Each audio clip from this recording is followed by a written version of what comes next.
everybody and welcome to Bataz Buzz. Today I am joined by Seema V Jerajani. Thank you so much for being here, Seema. Thank you so much.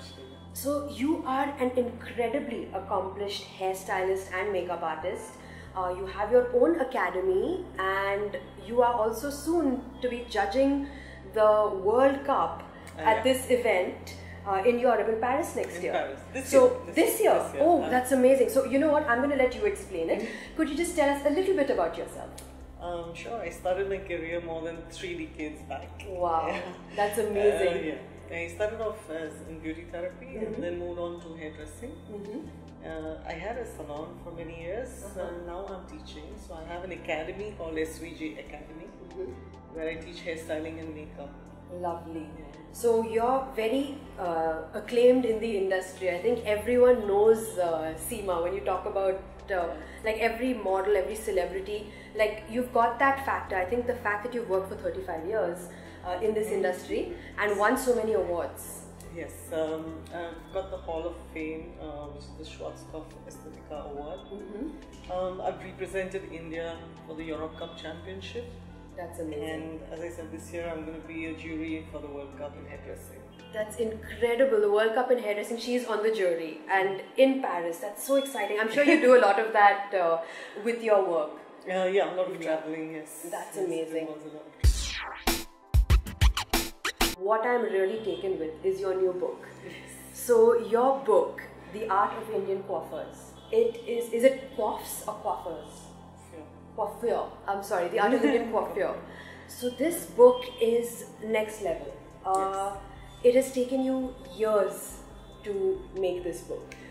Could you tell us a little bit about, like from the beginning, you know, what inspired you to create a masterpiece like this? Since I've been into hairstyling and I found that whenever we look on the net, you just get things like a bun or a braid when you look for an Indian hairstyle. Yeah. There's so much of Roman and Greek and Egyptian hairstyles, but when you come to Indian hairstyles, there's really nothing. So I remember that in one of the trips that I had taken, like a holiday from Bangalore, I had gone to Belur. Yes. And the person over there, the guide had explained to me that every statue has a different hairstyle.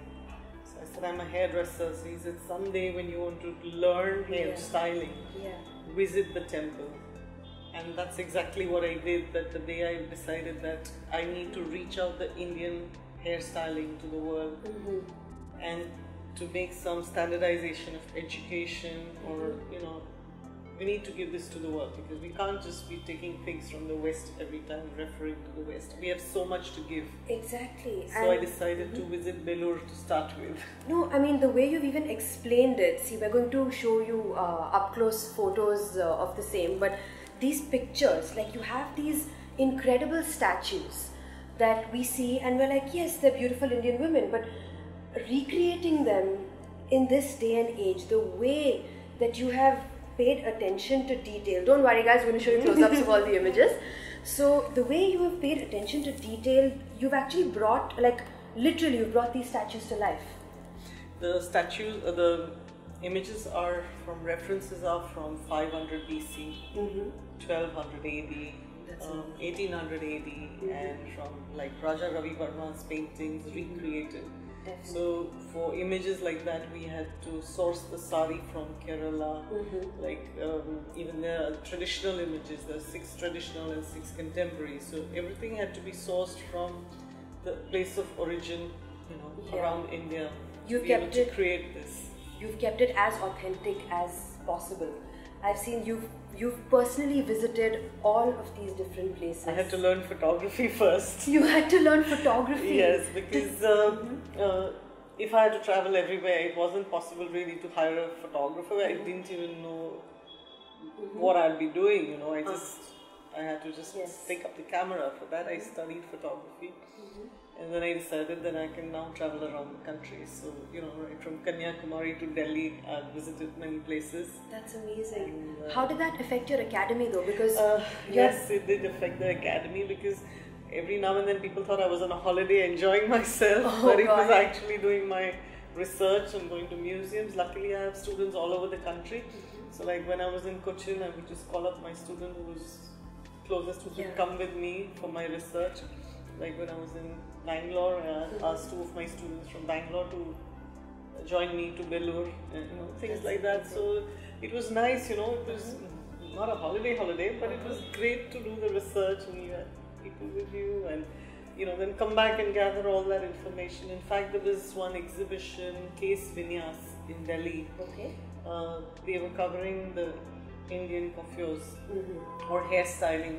A lot of people don't know that coiffure is hairstyling. Coiffure, so that I didn't know that either. I thought it was like, how people say a coif? Yeah. So I thought it was like a coiffure, like coiffure is hairstyling. Because I wanted this to have an Indian as well as an international appeal. Because today there are Indians all over the world and they have hairdressers who don't know our traditional styling, at least on the day of the wedding, main ceremony. People do go for the traditional look. Yeah, see, I've also learned so much from this book and from you, because I say give us the traditional look. So that means, hair up and Indian-ish makeup, and that's like, literally that is the worst way to describe it. And reading your book and looking at the pictures, you've taken photos, stills of the statues, and you have recreated the hair, the jewelry, the entire look. I'm saying it again, you brought them to life. Yes. I'm completely moved. And I didn't know that things like the beehive and the other... beehive, asymmetric buns, all these are Indian hairstyling techniques. Indian hairstyling. I thought that, the 60s beehive was like from, the hippie generation. We don't know, but all of this originated in India, and there's these 500-year-old statues to prove it. More than 500. 1800 as well. 1800 as well. 1800-year-olds. Yeah, so there are various eras that I've covered. Also with this, as I said, traditional, but it was most challenging was trying to find the model which suited the statue or the look. And I was about to say that these models, again, it looks like the statues come to life, because the models look so bang on like the women, engraved on the sides of the temples. So it took you 2 years to It took me time, because example, I have one model which I've called the look Shakti. Now this model, if you see the strength in her face. Yes. So I could name this look Shakti. Exactly. So each model was selected, every jewelry was designed. And in terms of this, so these photographs they're all taken by you. Yes, these photographs. See, I wouldn't even know that it's a beehive. I would think that maybe it's just a bun done on top, and here you've not only kind of captured, at the all-encompassing look, but you've also given a tutorial on how, slightly later. These are the inspirational looks. Okay, these are the inspirations where I got my inspirations from. And then when you go... This is like from the Raja Ravi Verma's painting. Oh, lovely. So the sari was recreated, the background and everything. So these were the inspirational 6 looks, and after which comes the traditional looks where it's a step-by-step learning process. So it's in English and Hindi so that it reaches out to everybody. Definitely. So this is a very typical bridal look. Exactly. Yes. And everything is clearly explained. So I think it should be quite easy for somebody to pick up, because very often, people used to call me up, Seema, we can't come to Mumbai to study. It's expensive. To stay, and that is more expensive. So is there some way that you can reach out your education to us in the interiors where we can afford it? Because here we can't ask our clients to pay up the rates which people charge in Bombay. Exactly. Like a bride, they say that I can only charge 5,000 for a bride. So I can't afford to pay this kind of fees and stay and travel. So this is my way of being able to reach that education to every corner of the country. So person can refer to this book, and I'll be soon coming out with a DVD as well, because we've done the filming. It's just not yet put together. So again, before I let you go, I know that I don't want to take up too much of your time, but before I let you go, it's taken you 2 years to make. You've lost out on sleep. You've been sleeping only 4 hours a night, we've heard.